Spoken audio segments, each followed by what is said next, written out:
মাজারে যত বেশি টাকা পয়সা দিবেন তত বেশি গাঁজাখোরদের গাঁজা কিনতে সুবিধা হবে। গোলাপ শাহ মাজার দেখবেন যে তালা মারা থাকে, চারপাশে গ্লাস আছে, টাকা ফেলানোর সিস্টেম আছে, মাগার নেওয়ার সিস্টেম ওই চাবিওয়ালার কাছে। আপনি দান করার জন্য টাকা খুঁজে পাচ্ছেন না, ওই মাজার থেকে বাইর হইলে রাস্তা দেখবেন বহু গরিব মানুষ দাঁড়ায় আছে, বসে আছে। আমি ধরে নিলাম কবরে যিনি শায়িত আছেন এই লোকটা আল্লাহর ওলি ছিলেন, নেককার ছিলেন, বুজুর্গ ছিলেন, মানলাম।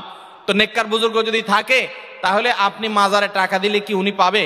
অনেকেই দেখি পীরের দরবারে টাকা, চাল, গরু, ছাগল ইত্যাদি নিয়ে যায় আর বলে এটাই বড় ইবাদত, এটাই নাকি কবরে যাবে। এসব দিতে অস্বীকার করলে আরো বলে ইমান নাই, কাফের। দয়া করে মাজার পূজা সম্পর্কে আলোচনা করেন। আলোচনা করার খুব বেশি সুযোগ নেই ভাই। মাজারে যত বেশি টাকা পয়সা দিবেন তত বেশি গাঁজাখোরদের গাঁজা কিনতে সুবিধা হবে। কারণ মাজারে সাধারণত মাজারের আশেপাশে থাকবেন বেশিরভাগ গাঞ্জুটি থাকে। অতএব এখানে যত বেশি টাকা পয়সা দিবেন তত বেশি গাঞ্জুটিদের গাঁজা কিনতে কি হবে। এই যে মিরপুরের মাজার আছে এবং গুলিস্তান মাজার আছে, এই মাজারের টাকা আমি যতটুকু জানি, যদি ভুল না জেনে থাকি, সরকারিভাবে এটা কালেকশন করে নিয়ে যাওয়া হয়, তালা মারা আছে। গাঞ্জুটিরা আশেপাশে গুড়গুড় করে নিতে পারে না, কারণ তালা মারা আছে। গুলিস্তান মাজারে গেছেন কখনো? গোলাপ শাহ মাজারে দেখবেন যে তালা মারা থাকে, চারপাশে গ্লাস আছে, টাকা ফেলানোর সিস্টেম আছে, মাগার নেওয়ার সিস্টেম ওই চাবিওয়ালার কাছে। যার কারণে আশেপাশে ওই পাগলামি ছাগলামি করা যারা আছে, এই বেচারারা চায়া চায়া দেখে ওখান থেকে টাকাটা নিতে পারে না। তাও তো ভালো যে অন্তত গাঁজা কেনার সুবিধা পায় না। মনে রাখবেন, আপনি আল্লাহকে খুশি করার জন্য গরিব মানুষকে দান করবেন। ওই মাজারে দান করার কোন নির্দেশ কোরআন হাদিসে বলা হয় নাই, বরং সেখানে মানত করলে গুনাহ হবে। এটা মানত করার কোনো জায়গা না। মানত করতে হবে সঠিক এবং শুদ্ধ পদ্ধতিতে। নবী করিম সাল্লাল্লাহু আলাইহি সাল্লাম যেভাবে বলেছেন সেভাবে। মাজারে কেন দান করবেন? আমি ধরে নিলাম কবরে যিনি শায়িত আছেন এই লোকটা আল্লাহর ওলি ছিলেন, নেককার ছিলেন, বুজুর্গ ছিলেন, মানলাম।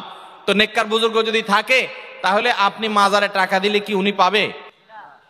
উনি পাওয়া তো দূরের কথা, বেশিরভাগ ক্ষেত্রে ওনার পরিবার পরিজন, ওনার আত্মীয় স্বজনরাও পাবে না।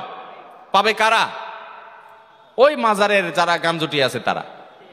তাহলে সেক্ষেত্রে কোন মুসলমান জেনে শুনে এই সমস্ত জায়গায় টাকা পয়সা দিতে পারে? আপনি দান করার জন্য টাকা খুঁজে পাচ্ছেন না, ওই মাজার থেকে বাইর হইলে রাস্তা দেখবেন বহু গরিব মানুষ দাঁড়ায় আছে, বসে আছে। আপনি তাদেরকে দান করেন। ইসলাম আমাদেরকে সেটা করতে বলেছে। ভাইরা আমার, অতএব যদি কোনো পীর সাহেব এরকম ফতোয়া দিয়ে থাকে তাহলে এটা তার বিজনেস। এটা তার কি বিজনেস? সে পীর সাহেব বলতেছে যে আমার মুরিদরা তোমরা এই সমস্ত দুনিয়া টুনিয়া সব ছেড়ে দাও, সবগুলো ছেড়ে দাও, দুনিয়াদারি ছেড়ে দাও, কারণ এটা আমার দরকার। বুঝতে পারছেন?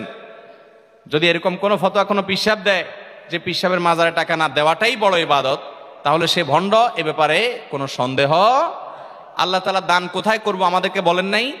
ইন্নামাস সাদাকাতু লিল ফুকারা'i ওয়াল মাসাকিন ওয়াল আমিলিনা আলাইহা ওয়াল মুআল্লাফাতি কুলুবুহুম ওয়া ফির রিকাবি ওয়া ফি সাবিলিল্লাহ ওয়াল গারিমিন।